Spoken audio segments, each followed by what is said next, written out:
The darnel is a weed that looks identical to the wheat. You cannot tell the difference. Even a seasoned farmer can't tell the difference until it starts to ripen. And you have to get really close to see the difference.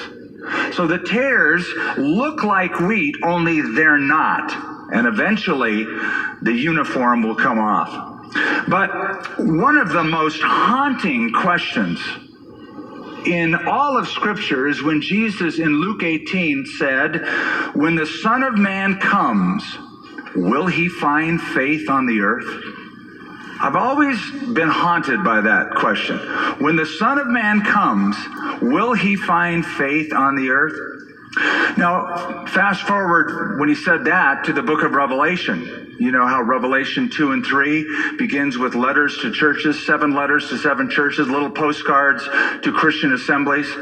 By the time we get to Revelation chapter 3, he writes a letter to the church of Laodicea, which is a church filled with apostates. The whole church is filled. Jesus isn't even in that church. He's on the outside knocking to get in, right? "Behold, I stand at the door and knock," he said to that church. So he's not even in it.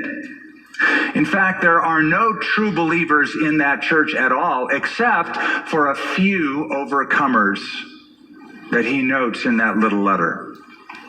Paul also predicted a falling away in the end times. He also said that many will depart from the faith. That's what we're talking about, apostasy, to depart from the faith. In fact, did you know this?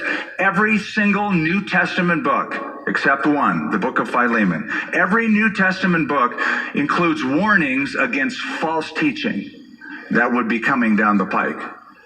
So we're dealing with apostasy. That's the word we brought out last week. Apostasia is the Greek word, a departure, a falling away, a turning away from, a taking off of the uniform and saying, "I don't believe that anymore." That's apostasy. The renowned scholar Gerhard Kittel says the word apostasia means rebellion. It defines a rebel. He said it's someone who rebels against the faith they once claimed to believe. It's possible for an individual to be an apostate. It's possible for an entire congregation to be apostate. It's possible for an entire denominational structure to be apostate. Now, don't expect to be able to spot them. They don't wear like little badges that go, "Hi, I'm an apostate. How can I help you?"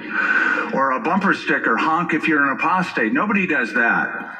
They're going to blend in. They're going to fit in. In fact, they may themselves not even know the route they're taking until they finally get there and go, "I don't believe this stuff anymore." 2 Corinthians 11, Paul said, "Satan disguises himself as an angel of light. You shouldn't be surprised if his ministers